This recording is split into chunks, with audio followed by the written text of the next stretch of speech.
सभी लोगों का बहुत बहुत स्वागत है। आप सभी लोगों का हार्दिक अभिनंदन है, स्वागत है और मुझे उम्मीद है कि आप सब लोगों को यहाँ पर बहुत अच्छे से आनंदित रहे होंगे।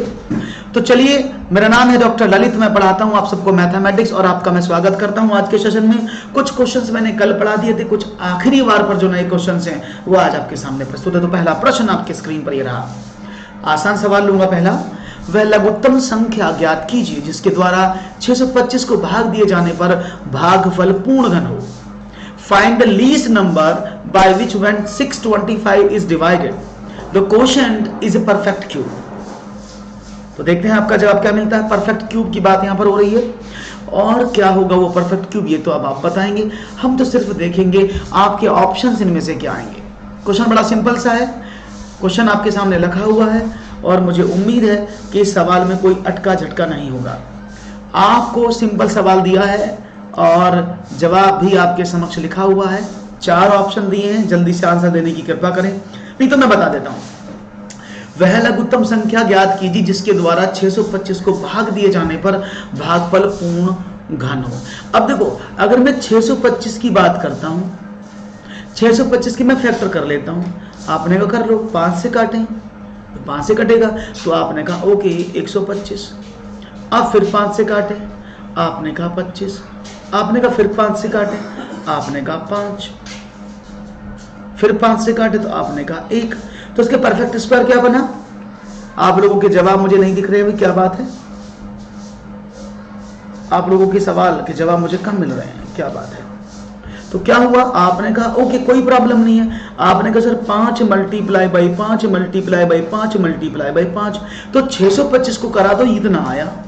अब ये आ गया तो प्रॉब्लम क्या हुई? अब समझो, उसने बोला किस संख्या से भाग करूं कि वो घन हो जाए, क्यूब हो जाए, परफेक्ट क्यूब। अब परफेक्ट क्यूब कैसा होता है? जब एक नंबर की आप 3 बार मल्टीप्लाई करते हो तो परफेक्ट क्यूब बनता है।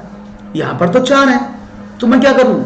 मैं अगर इसमें एक 5 का डिवाइड कर दूं तो ये 5 से 5 कट जाएगा, तो मेरे पास 3 5 बनेंगे जो परफेक्ट क्यूब बनेंगे। तो राइट ऑप्शन बिल्कुल सही पकड़े हैं आप।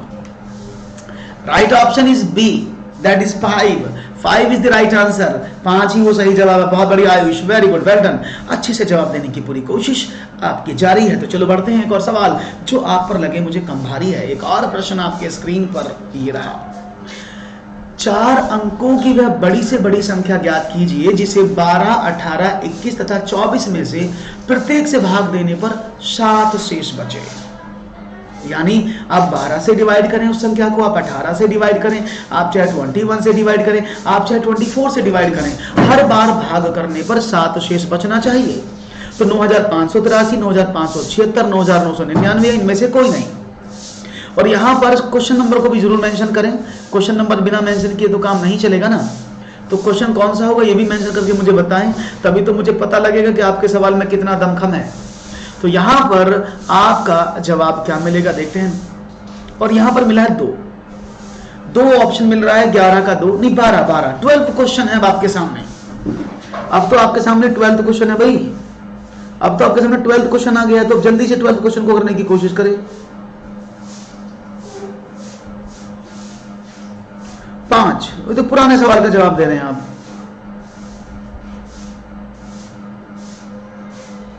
यस, नए सवाल का जवाब दें। चलो समझ लेते हैं। देखो, 4 अंकों की बड़ी से बड़ी संख्या कौन सी होती है? आपने कहा कि सर ये होती है 1 2 3 4 बार 9।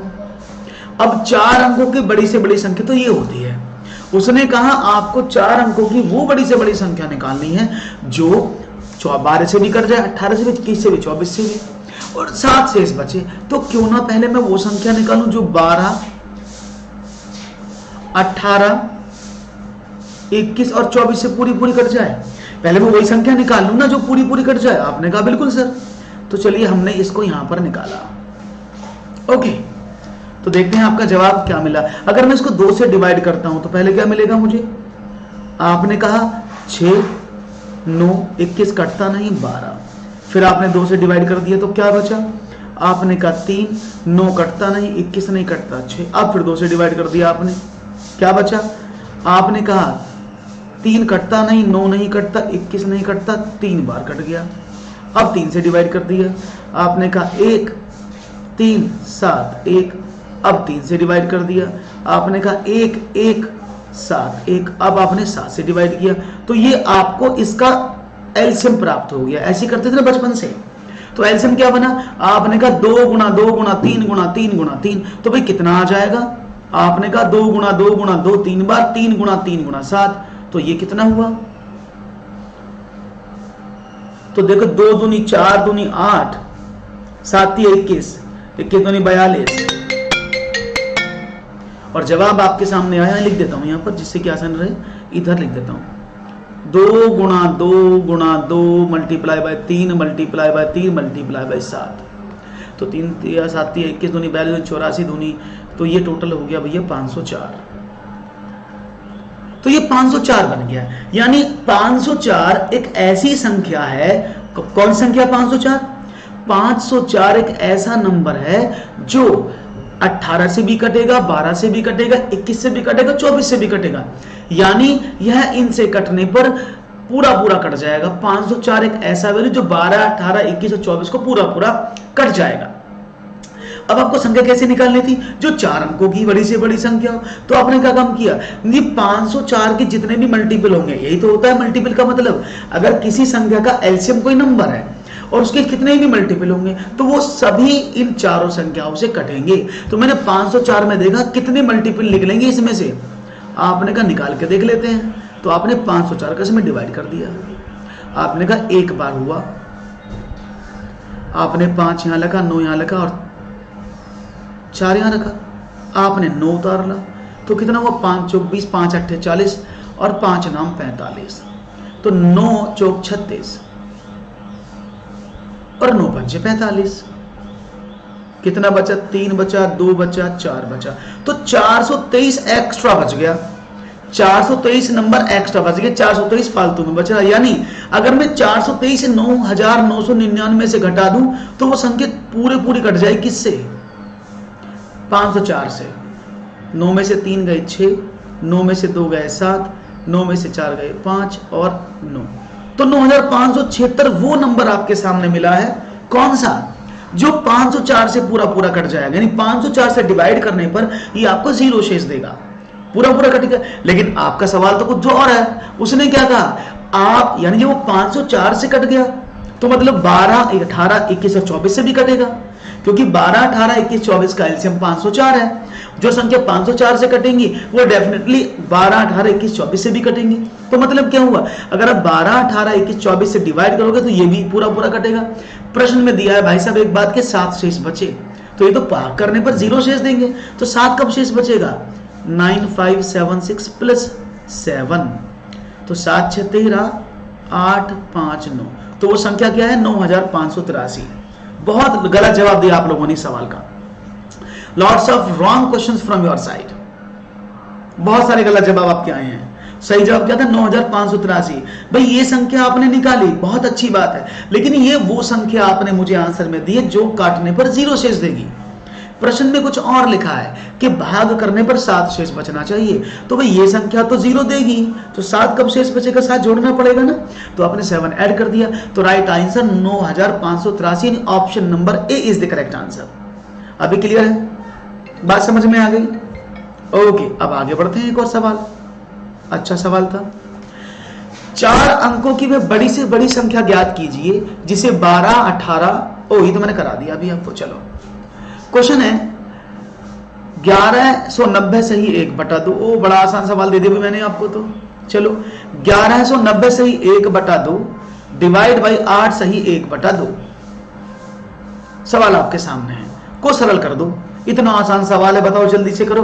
और दोस्तों में बढ़ाओ इसको, जनसंख्या में वृद्धि करो, जनसंख्या में बहुत भारी गिरावट है, ये जनसंख्या में इतनी गिरावट का है भैया, बढ़ाओ इसको, जनसंख्या में वृद्धि होनी चाहिए आप लोगों की तरफ से, नहीं होगी तो कैसे काम चलेगा,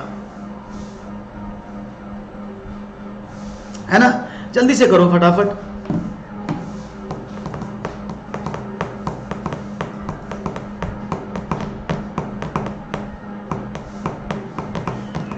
okay done. A, O my God, देखो सवाल को समझने की कोशिश करो, बड़ा आसान सवाल है, इसको घबराने की जरूरत नहीं है।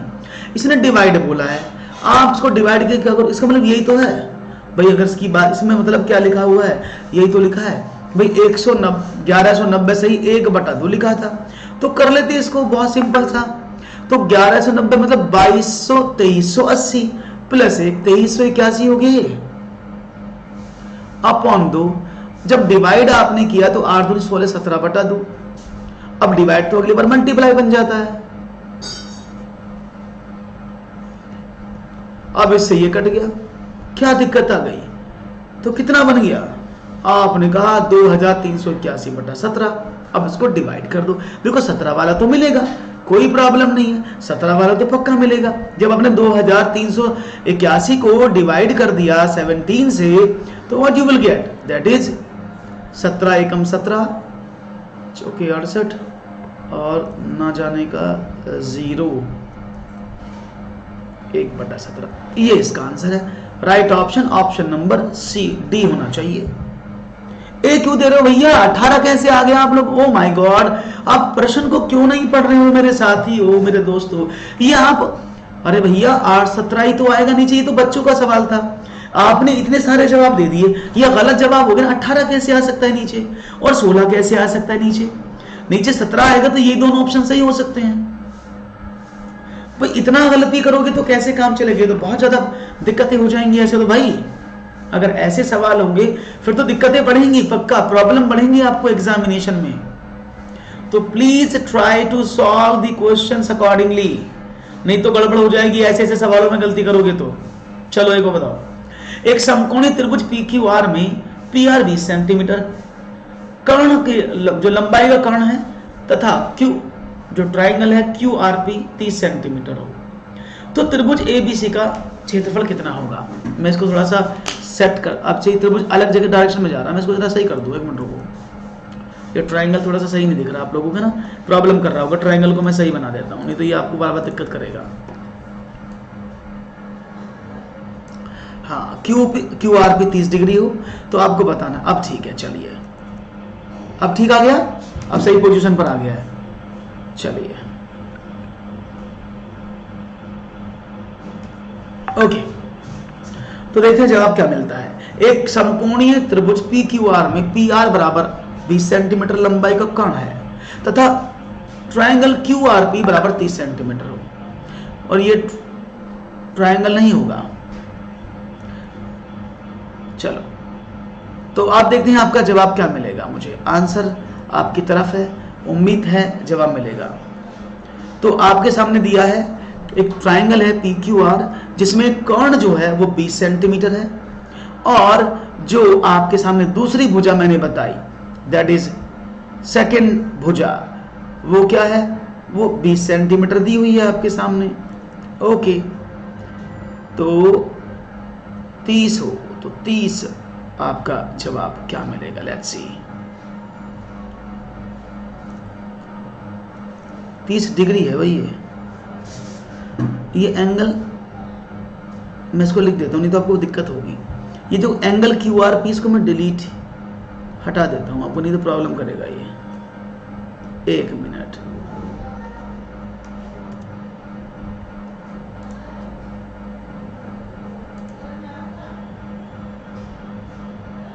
ये एंगल है भाई, इसको एंगल कर लीजिएगा। हाँ ये दो बार गड़बड़ हो गई, ये एंगल है, एंगल QRP 30 डिग्री है। अब ठीक है, चलो तो जवाब क्या होगा, तो देखते हैं आपका जवाब क्या मिलता है। तो उम्मीद से भरा जवाब होगा। क्वेश्चन आपके सामने है कि भाई आपके सामने PQR में दिया हुआ है और आपके सामने जो QRP दिया है वो निकालना है। तो देखो इस सवाल को कई तरीके से कर सकते हैं, सवाल बहुत तरीका बहुत सा, लेकिन अभी आपको करने में शायद प्रॉब्लम हुआ क्योंकि सवाल थोड़ा सा मैंने अलग लेवल का लिया है। मे बी पॉसिबल ना हो कि आप इसको आसानी से कर पाए, ठीक है ना। तो चलो मैं बता देता हूं, ये P कुछ भी नहीं है, इसको मैं बता देता हूं। मैं एक ट्रायंगल बना लेता हूं आपके सामने, तभी सवाल हो पाएगा, नहीं तो नहीं हो पाएगा। तो मैंने PQR एक ट्रायंगल बनाया यहां पर, क्यों कर्ण का जिक्र है तो कर्ण का मतलब क्या होता है कि भाई समकोण त्रिभुज कर्ण है, तो मैंने कहा PQR। आपने कहा ये 20 सेंटीमीटर PR जो उसका कर्ण है, उसने बोला ये 90 डिग्री का कोण है, और इसने एक कोण कौन सा दिया है, QRP। QRP ये 30 डिग्री का कोण है, ये सवाल है। अब आपको बताना त्रिभुज का क्षेत्रफल। अब देखो आपको त्रिभुज का क्षेत्रफल बताना, लेकिन गड़बड़ क्या हो रही है, प्रॉब्लम क्या हो रही है, आपको ये समझ में नहीं आ रहा कि इसको करें कैसे, क्योंकि ना तो लंबाई, सिर्फ कर्ण पता है और कर्ण के अलावा हमें कुछ नहीं पता है, तो क्या करें।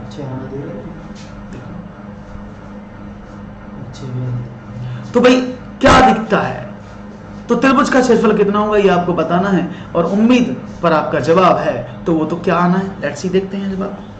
तो यहां पर अब इस सवाल को दो तरीके से आप कर सकते हैं। देखो अगर मैं यहां पर sin 30 की बात, पहले मैं साइन से करा देता हूं, क्योंकि 30 है ना, तो मैंने sin 30 निकाला, और साइन तो आपको पता है ना क्या होता है, अगर मैं हिंदी में बोलूं तो लाल बटे कक्का होता है, और लाल बटे में लंब बटे कर्ण।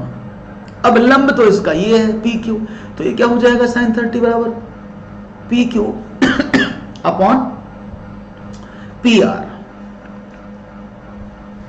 अब sin 30 का वैल्यू कितना होता है, ये मैंने आपको याद कराया एक दिन। sin 30 का वैल्यू कितना होता है, sin 30 का वैल्यू शायद आप सब जानते हैं, से sin 30 का वैल्यू 1/2 होता है, इज इक्वल टू PQ कितना है पता नहीं, लेकिन आपको PR पता है 20, इसको उधर भेज दिया, तो PQ इज इक्वल टू कितना हो गया 10, तो PQ का वैल्यू 10 हो गया। अब आपके सामने ये कर्ण 20 है, ये 10 है, अब इसकी लेंथ निकालने में शायद कोई प्रॉब्लम ना हो, क्योंकि समकोण त्रिभुज का क्षेत्रफल होता है आधार गुणा ऊंचाई बटे 2। अब कर्ण आपके सामने दिया है 20 का स्क्वायर बराबर 10 का स्क्वायर प्लस QR का स्क्वायर, कर दें इसको, तो QR बराबर 20 में 400 माइनस का 100 का वर्गमूल, ये क्या हो गया आपने का 300, तो QR इज इक्वल टू क्या है 300 का वर्गमूल। अब 300 का वर्गमूल क्या होता है भैया, आपने का 10√3, यही तो होगा, तो QR जो 10√3 है। ये बात समझ में आ गई, कोई प्रॉब्लम तो नहीं किसी को। हाँ बिल्कुल बिल्कुल वही बता रहे हैं, 10√3 ही निकाला है हमने भी, 10√3 होगा ना, ओके कोई प्रॉब्लम नहीं है। अब ये 10√3 आपको मिला, अब आपको तो फॉर्मूला ही लगाना है ना, 1/2 into base into height, 10 multiply by 10√3। अब देखो 2 से कट गया 5 बार, तो 50√3 इसका सही जवाब है। Option number 1 is the correct answer. Option number 1 is the correct answer. 10। तो अगर ये आपको लाल बटा कक्का या ज्योमेट्री नहीं आती है बेसिक, तो मैं ज्योमेट्री पढ़ा दूंगा अगर आप कहेंगे तो। अगर आपको ज्योमेट्री समझ नहीं आती है तो I will do, okay no problem. चलो आगे बढ़ते हैं और देखते हैं आगे सवाल एक और आपके स्क्रीन पर मैं रखता हूं, दीजिएगा जवाब। एक सवाल और है, ओके तैयार।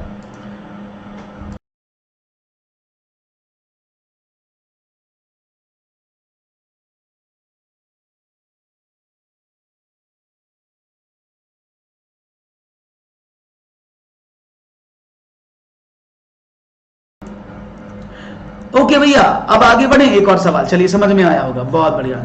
एक घोड़ा एक वृत्ताकार मैदान के चारों तरफ 2 से ही 1/2 सेकंड में एक चक्कर पूरा करता है। नोटिफिकेशन अभी सोनम जी बात चल रही है, मे बी अभी तो सिर्फ ये मान के अनुमान लगाया जा रहा है कि वो मार्च या अप्रैल में होगा, लेकिन अभी कोई पक्का सबूत मिलेगा तो बताया जाएगा।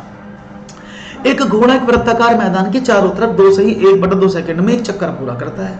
यदि घोड़े की चाल 66 मीटर प्रति सेकंड हो तो मैदान की त्रिज्या क्या है। अच्छा सवाल है। Horse completes 1 round of a circular field in 2:1 seconds.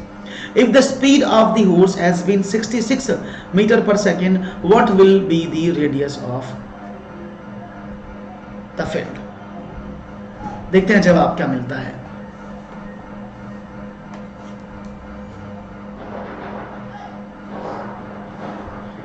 ठीक है ना, ओके चलो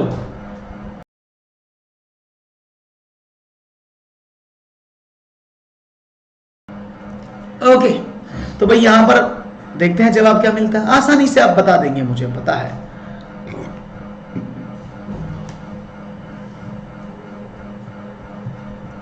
आपको बताना है उत्तर, और बड़ी समझदार मेरे साथी हैं, आज करेंगे। देखो समझो, मैं बता देता हूं सवाल का मीनिंग क्या है। एक घोड़ा एक वृत्ताकार मैदान के चारों तरफ घूम रहा है, और 2.5 सेकंड। ये एक मैदान हो गया जिसके चारों तरफ वृत्ताकार मैदान था, घोड़ा इस पर घूम रहा था, और वो 2 से ही 1/2 सेकंड यानी 2:1/2 यानी 5/2 सेकंड में एक चक्कर पूरा कर लेता है। एक चक्कर में चली गई चाल कितनी है, समय कितना है, 5/2 सेकंड। याद रखिएगा, एक चक्कर में वह को पूरा करने में वो 5/2 सेकंड लेता है। यदि घोड़े की चाल, अब देखो घोड़े की चाल कितनी है, 66 मीटर प्रति सेकंड है, वो 1 सेकंड में 66 मीटर चलता है, तो वो 5/2 सेकंड में कितना चलेगा। अगर वो एक घोड़ा 66 मीटर प्रति सेकंड से चल रहा है, यानी इसका मतलब क्या है कि 1 सेकंड में वो 66 मीटर चल रहा है, तो वो 2.5 सेकंड में कितना चलेगा। आपने कहा 66 गुणा 5/2, ये तो चलेगा 33, तो कितना चला। आपने कहा 30 पंजे 150 और 5 दिया 15, तो 165 होना चाहिए ना। हाँ जी भाई 165 तो होना चाहिए। चलो आपने कहा बिल्कुल सही कहा सर आपने, भाई 165 होना चाहिए। तो वो टोटल जो है एक चक्कर को पूरा करने में 165 मीटर चला है। और एक चक्कर में चली गई दूरी क्या होती है, अगर वो कोई घोड़ा यहां से चलना शुरू करे तिगली तो वापस यहाँ पर आए, तो वो एक चक्कर चलेगा तो वो 2 पाई हो रहा था, परिधि तो चला, यानी 2 पाई आर का वैल्यू 165 है। उसने बोला है तो इस मैदान की त्रिज्या बताओ। तो भाई मैं देखो, आपने कहा 22/7 गुना आर बराबर 165/2, आपने कहा r is equal to 165 multiply by 7/2 गुणा 22।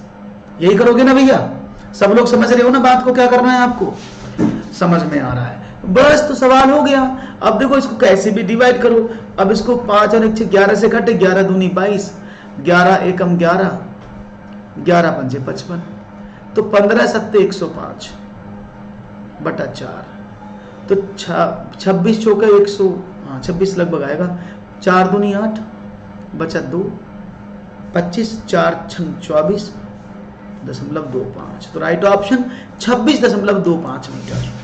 याद रहेगा, ये किसी को प्रॉब्लम है सवाल में तो मुझे बता दो। लोग इतने सवालों को देख के दौड़ क्यों जाते हैं, मतलब सवाल इतने खतरनाक है कि ये काटने आते हैं क्या। हाँ जी, क्या प्रश्न आपको सवाल काटने आते हैं क्या, कोई प्रॉब्लम होती है क्या इन सवालों से। मुझे तो लगता नहीं कि प्रॉब्लम होती है।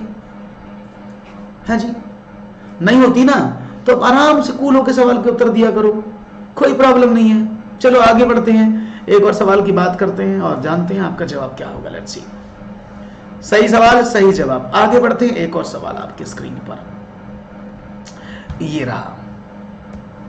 यदि किसी समकोण भुजा की भुजाएं 3 क्रमिक पूर्णांक हो, 3 क्रमिक पूर्णांक हो, तो सबसे छोटी भुजा की लंबाई क्या है। सवाल बड़ा आसान है। यदि किसी समकोण त्रिभुज की 3 भुजाएं या भुजाएं 3 क्रमिक पूर्णांक, यानी if the side of a right angle triangle are 3 consecutive integers, then what will be the length of the shortest side। Sonam शायद अब मेरी बात को सुनी नहीं, अभी मैंने आपका पहले भी कमेंट का आंसर दिया था, शायद आप सुन नहीं रही हैं, सिर्फ कमेंट कर रही हैं। सोनम, अभी मैंने आपको बताया था, अभी कोई पुख्ता सबूत नहीं मिले हैं कि वो होने वाला, जैसे ही मिलेगा तो आपको बता देंगे, आप मार्च अप्रैल मान के चलें। ओके, किसी समकोण त्रिभुज की भुजाएं 3 क्रमिक पूर्णांक हो तो सबसे छोटी भुजा की लंबाई क्या होगी। और ये सबसे आसान तरीका मैंने बताया था, शायद आपको ट्रिपलेट याद होंगे, ट्रिपलेट याद है, ट्रिपलेट याद होंगे ना। सबसे छोटा ट्रिपलेट जो लगातार होता है वो 3, 4 और 5 का ही तो होता है। विजय कैसे है, सबसे छोटा पहला ट्रिपलेट 3, 4, 5 का होता है। अगर हम 5 की बात करते हैं तो फिर 5, 12, 13, बाकी कोई संख्याएं क्रमिक नहीं होती हैं। क्रमिक में से लगातार, उसके बाद करेंगे 6 का तो 6, 8, 10 होता है ना। तो अगर हम क्रमिक संख्याओं की बात करते हैं, लगातार संख्याओं की बात करते हैं, तो वो 3, 4 और 5 ही होती हैं। क्लियर है। तो सबसे छोटी यूनिट क्या होगी, that is 3। Right option is what, right option is what, that is 3। तो सबसे छोटी भुजा की लंबाई 3 और सबसे बड़ी भुजा की लंबाई 5 होगी। आसान समझ में आ गया होगा, कोई प्रॉब्लम तो नहीं है भाई, किसी को समझ में आया हो तो बताओ। आगे बढ़ें, एक और सवाल की बात करें तो राइट ऑप्शन था ए, बहुत ही खूबसूरती से दिया आपने जवाब। बढ़ते हैं आगे। क्वेश्चन है, 1750 की एक राशि को दो भागों में इस प्रकार विभाजित किया जाता है कि पहले भाग पर 8% की दर से वार्षिक साधारण ब्याज की और दूसरे पर 6% की दर से वार्षिक साधारण ब्याज की बदल बराबर है। तो पहले भाग पर ब्याज कितना है? दोनों का बराबर याद रखना। 1750 रुपए का अच्छा सवाल है, बहुत ही खूबसूरत सवाल है, इसको करने की कोशिश करें। A sum of rupees 1750 rupees is divided into two parts such that the simple interest on the first part at the rate of 8 per annum and the simple interest on the second part at the rate of 6 per annum is equal. Then the interest on the first part is what?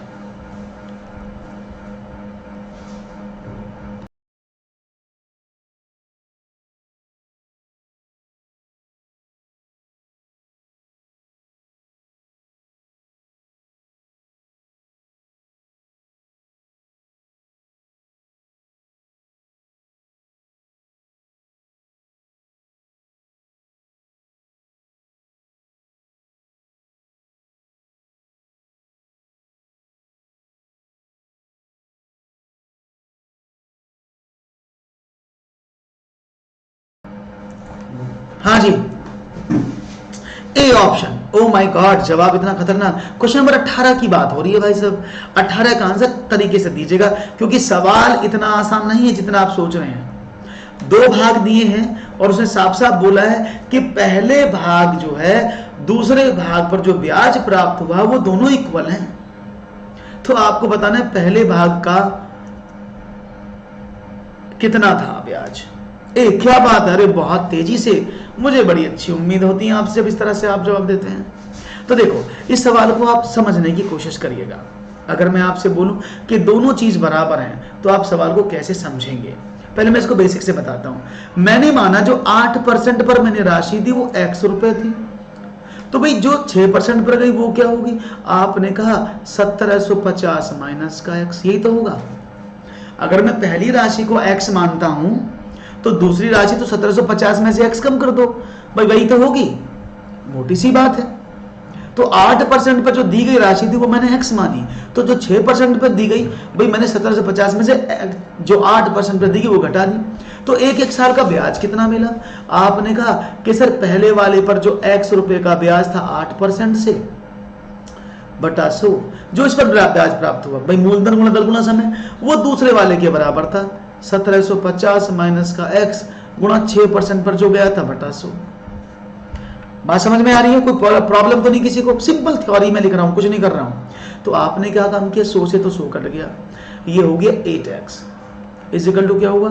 ये हो गया भैया 6x। 1750 multiply by 6 minus का 6x, इसको उधर भेज दिया तो ये क्या हो गया? आपने कहा 6 जुड़ गया तो 14x बराबर 1750 गुणा 6 और x बराबर 1750 गुणा 6 बटा 14, यही तो करोगे। अब आपने निकाल दिया। अब क्या सर भाई 14 का डिवाइड कर दे इसमें तो कितना आएगा?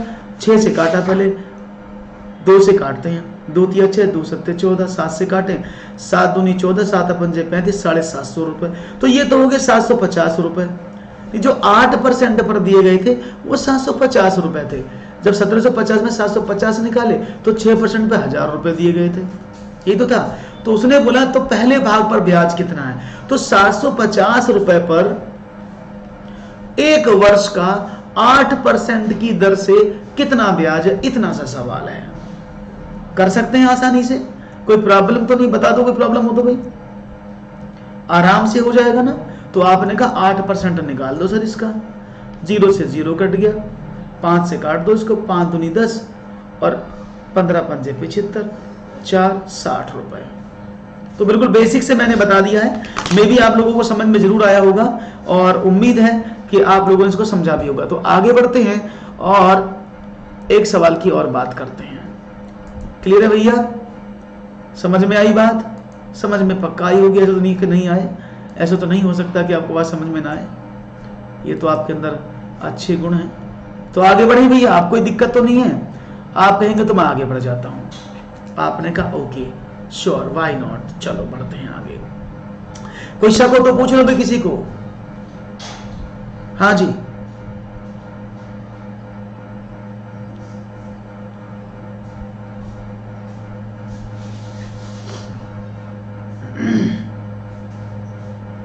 अब ये मैंने को बेसिक से बताया, अगर मैं आपको चाहूं तो इसको मैं आपको एक एलिगेशन से बता देता हूं जो बिल्कुल स्मार्ट है। अगर आपको समझ में आया तो जरूर मुझे बताइएगा। ओके, अब देखो ऐसे सवालों को एलिगेशन से कैसे, जो चुटकी बजा के करें वो कैसे करेंगे। अब देखो उसने बोला 1750 रुपए की एक राशि है, पहले वाली को 8% पर दी, दूसरी वाली को 6% पे दिया। अब उस पर कोई भी दोनों चीज बराबर थी तो हम इसको 0 मान लेते हैं, दोनों चीज बराबर है। तो क्या हुआ, इधर इन दोनों को घटाया तो 8, इन दोनों को घटाया तो 6, अनुपात कितना मिला आपने कहा 2 अनुपात नहीं 3, 2 से काटे 2 3 6, 3 2 अनुपात 3 अनुपात 4। तो यानी वो जो 8% पर धन दिया गया था वो 3 हिस्से थे और जो 6% पर दिए गए वो 4 हिस्से थे। तो 1750 को 3 अनुपात 4 में बांट दो। आपने बोला 1750 टोटल हिस्से 7 से डिवाइड करें, 7 दूनी 14, 7 5 250 रुपए। तो एक हिस्से का वैल्यू 250 है, तो 3 हिस्से का कितना हो गया 7.5, 4 हिस्सों को कितना हो गया 1000।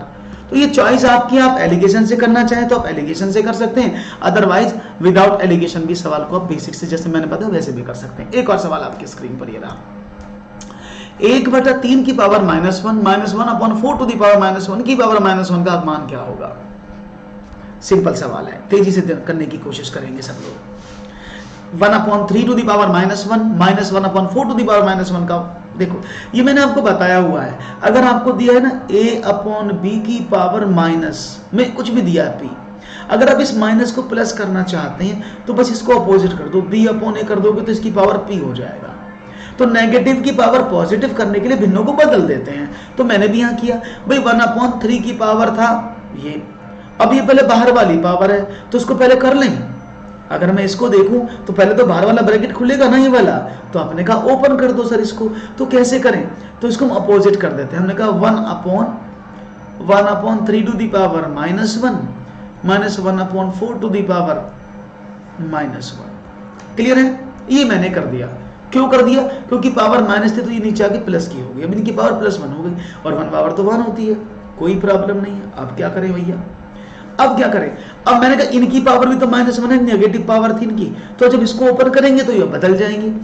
1/3 -1/4 की पावर +1, तो 1/3 -1/4 आपको करना होगा और आपका जवाब क्या मिलेगा तो देखते हैं। अब देखो क्या हुआ सवाल, तो बड़ा सिंपल सवाल है, इसको आप आसानी से कर सकते हैं। तो आपने क्या देखा भैया जवाब, फिर समझ लो, मैं डिटेल में समझा देता हूं आपको, पहले आपके आंसर भी आए बी, तो देख लो दोबारा समझो।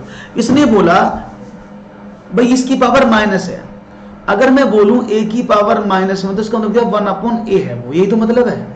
तो मैं इसको लिख सकता हूं 1/a, इसीलिए मैं बार बार बता रहा हूं क्योंकि इस सवाल में आपको दिक्कत ना हो जाए, ठीक है ना।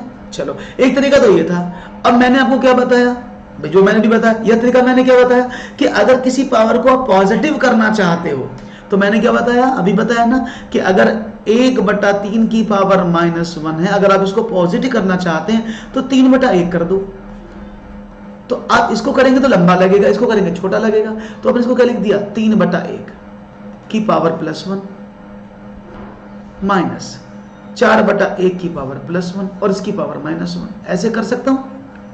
आपने कहा बिल्कुल, तो क्या करें 3 - 4 की पावर -1, यानी ये कितना हुआ, आपने कहा -1 की पावर -1, इसको लिख सकते 1/-1 की पावर 1, 1/1 बराबर -1, तो राइट ऑप्शन इज 1। क्लियर है भैया, समझ में आ रही है बात, ना आए तो मुझे बता देना, क्योंकि बहुत ही सिंपल सवाल हैं और इन सवालों में भी अगर आप गड़बड़ करोगे तो मामला गड़बड़ है, तो ये सही होने बहुत जरूरी है, तभी बात बनेगी और तभी आप सवालों को समझेंगे। इजी सवाल था, एक और सवाल ले लें, रेडी हैं, चलो 1 मोर क्वेश्चन फॉर यू।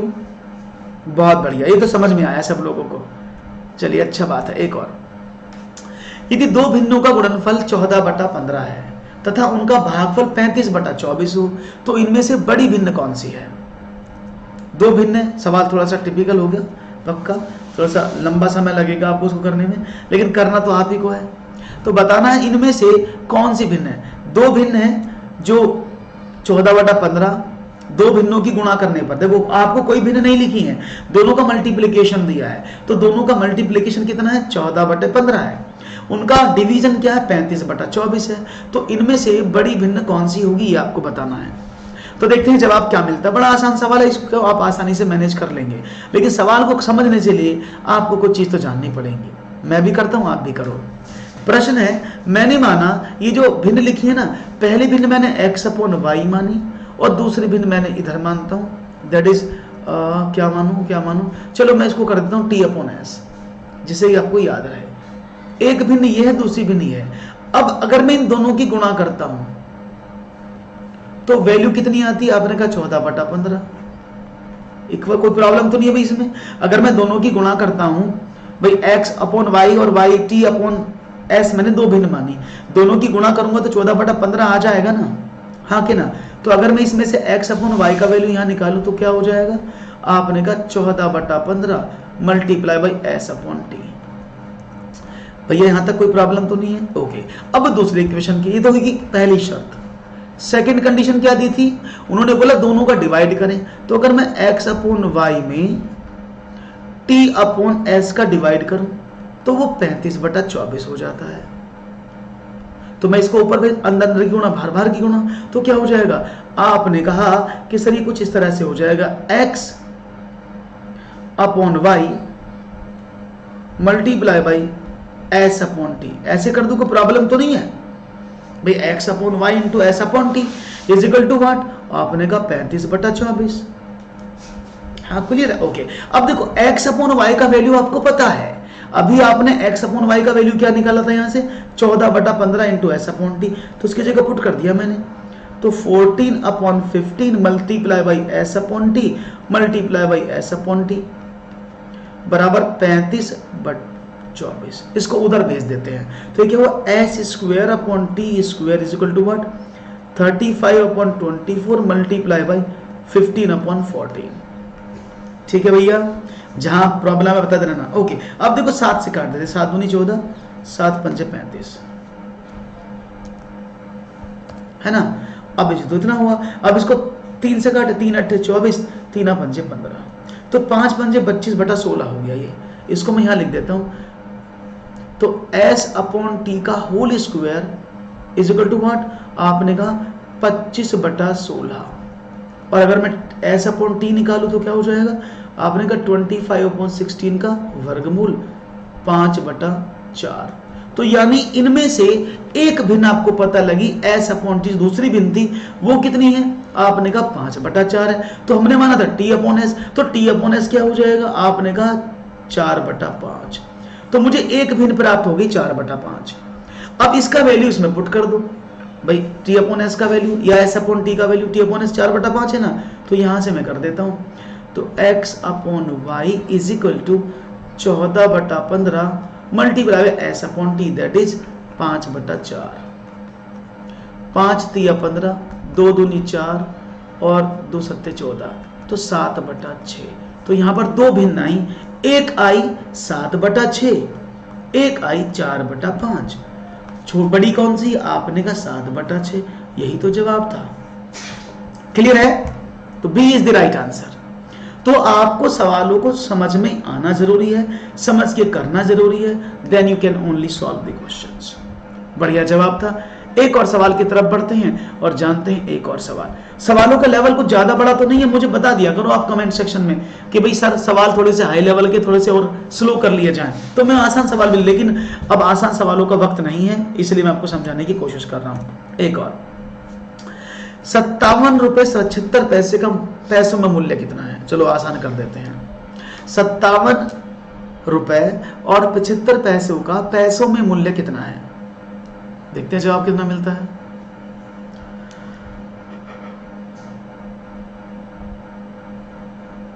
प्रश्न आपके सामने है, जवाब दीजिएगा तेजी के साथ। जी देखते हैं जवाब क्या मिलता है आपका।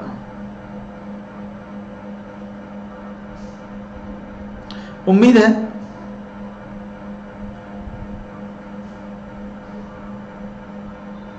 कि आप जो है जरूर करने की कोशिश करेंगे। और यहां पर ऑप्शन मिला डी, एकदम बी डी बी। देखो सिंपल थ्योरी, इसको बहुत गलत कर देते हैं बच्चे। 5775 पैसे की यहां बात हो रही है, एकदम सही जवाब है, क्योंकि 1 रुपए में 100 पैसे होते हैं, तो 5700 पैसे तो ये हो है, प्लस 75 पैसे ये हो गए, तो 5,775 पैसे टोटल हो गए। यही तो आंसर था। क्लियर है भाई, समझ में आ गई बात? कोई प्रॉब्लम तो नहीं किसी को? हाँ जी, क्लियर है? Any problem? No problem. चलिए, बहुत अच्छी बात है, वेरी गुड। प्रॉब्लम नहीं होनी चाहिए।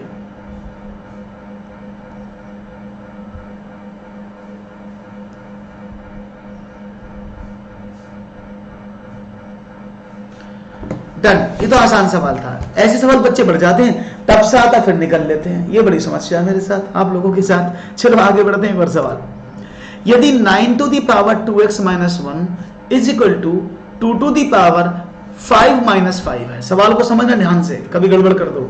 सवाल को ध्यान से समझ के करना। क्वेश्चन है, यदि 9 to the power 2x minus 1 is equal to 2 to the power 5 minus 5 हो, तो आपको बताना है x का मान कितना है। तो मुझे उम्मीद है कि आपका जवाब मिलेगा। x का वैल्यू आपको बताना है, और देखते हैं, let's see what will be your right answer.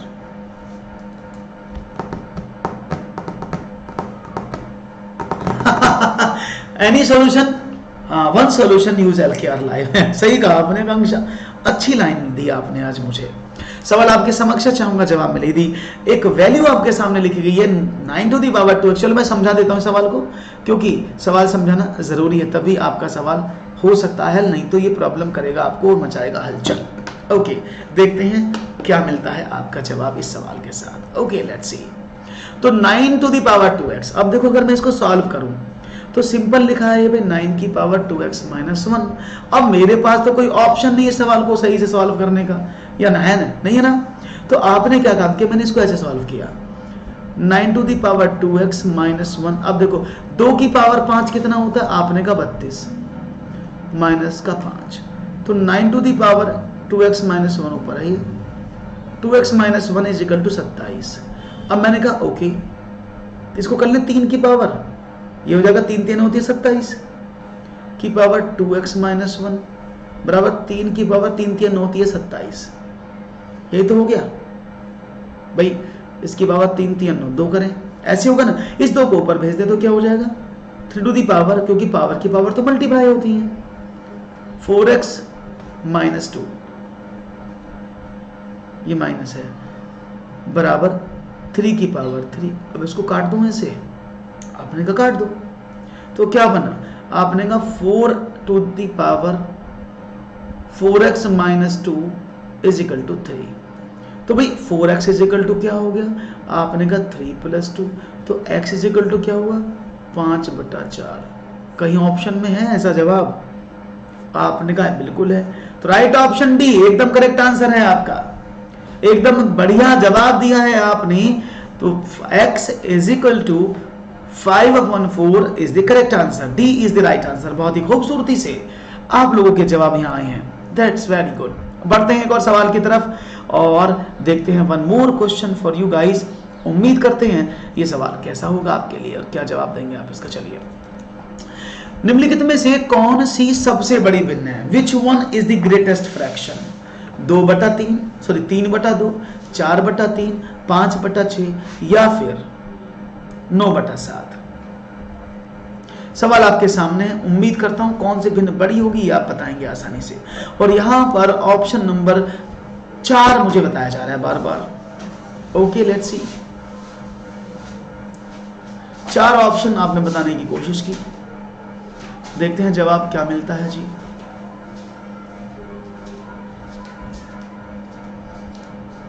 ABCD के रूप में आप लोगों के आंसर्स हैं। चलो समझते हैं, मैंने कई तरीके से आपको बताया, तो आप ऐसे कर लो भाई, डिवीजन मेथड लगा लो, 3/2, 4/3, 5/6, 9/7, 1.5, 1.11, 3 एकम 3 बचा 1, 3 3 9, 3 3 9। अभी तो ये तो वैसे भी इम्प्रॉपर फ्रैक्शन है, तो क्या हो जाएगा 0.67 वाले 6 48 बचे 2, 6 3 18, 1.7 एकम 2, 7 दूनी 14। तो आपके सामने सारी वैल्यू मिल रही होंगी। 9/7 सबसे बड़ी है, ओ माय गॉड, क्या बात है, आप तो फर्स्ट आए। यानी 9/7 सबसे बड़ी है। भाई आप कौन सी दुनिया में जी रहे हो, देखने से बड़ी लगी तो वही बड़ी होगी, क्यों 3/2 बड़ी नहीं है सबसे? आप खुद देख लो 1.5 है, आपने क्या सोचा 9 बड़ा है तो सबसे बड़ा, ऐसे कैसे पॉसिबल हो जाएगा? 9 के नीचे ये भी तो 7, इसको भी तो देख लो, 2 का अंतर है। तो आप गड़बड़ कर रहे हैं सवालों में। Option number C is the right answer, that is 3/2। Ramveer है, कैसे कर रहे हो भाई?